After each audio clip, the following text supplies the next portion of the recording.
عام 1609 أبحر هنري هيدسون إلى أسفل النهر في نيويورك الحالية، والذي سيحمل اسمه يوماً ما. تم إرسال هيدسون من قبل الهولنديين لرسم ممر جديد إلى آسيا، لأن شركة الهند الغربية الهولندية أرادت توسيع تجارتها. فشل هيدسون في النهاية في هذه المهمة، لكن رحلته أرست الأساس للاستعمار الهولندي للمنطقة، ومثلت شهادة ميلاد مدينة نيويورك التي نعرفها الآن. ولم تكلف تلك العملية الهولنديين سوى $24. فكيف بدأت الحكاية؟ في القرن ال17 كانت تمتلئ جزيرة منهاتن بحيوانات القندس، وهو أمر هام سعى هيدسون لنقله إلى زملائه الهولنديين. أدى ذلك إلى وصول آلاف الأشخاص من هولندا، الذين أطلقوا على منزلهم الجديد اسم نيو أمستردام، وأطلقوا تجارة الفراء المربحة لإنتاج القبعات وغيرها. وبدأ الهولنديون بإعطاء السكان الأصليين المعادن والقماش مقابل توفير جلود القندس من قبل الصيادين. ولكن في الأعوام التالية ظهرت حسابات مختلفة تجاوزت تجارة جلود القندس، وشكلت في النهاية تاريخ نيويورك. نيويورك مقابل $24 فقط.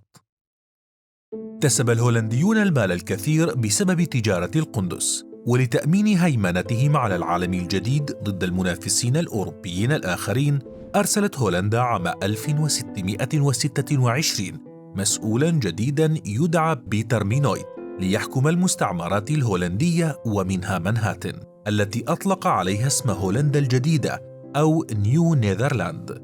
في العام نفسه أبرم مينويت اتفاقية غريبة مع السكان الأصليين، وحصل من خلالها على الجزيرة مقابل بضائع قدرت قيمتها حينها بنحو 60 غليدرا، وهي العملة الهولندية التي كانت معتمدة آنذاك. والدليل الوحيد الذي يثبت عملية الشراء هي رسالة أرسلها بيتر شيغن، وهو مسؤول بشركة الهند الغربية الهولندية إلى حكومة بلاده، والرسالة ما زالت محفوظة إلى اليوم. لم يحدد بيتر من هو الطرف الثاني الذي باع الجزيرة، ولكن يعتقد أنهم كانوا قبائل لينابي. في عام 1846 قدر ثمن الجزيرة آنذاك بنحو $24، فانتشرت القصة مثل النار في الهشيم بين الناس، نظراً لغرابتها وللفارق الكبير بين قيمة الجزيرة الحقيقية وسعرها الذي بيعت فيه، مما دفع الكثير من الباحثين الفضوليين للنظر في أصل القصة. فماذا وجدوا؟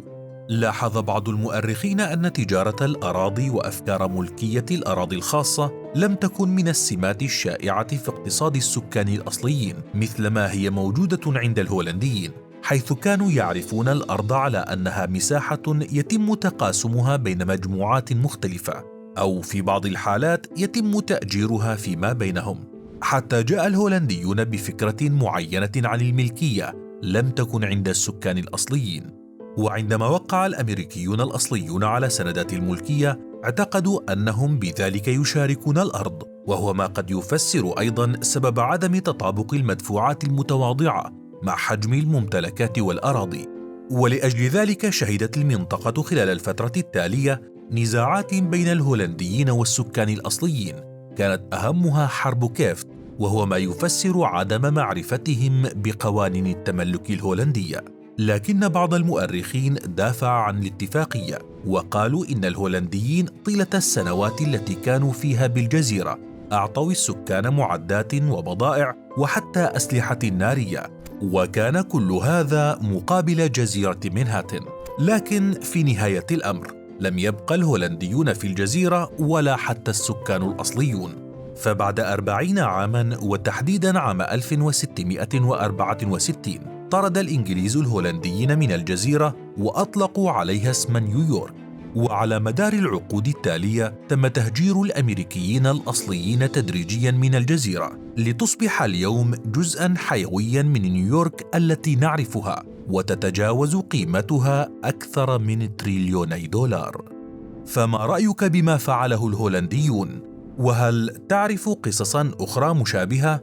أخبرنا عنها في التعليقات.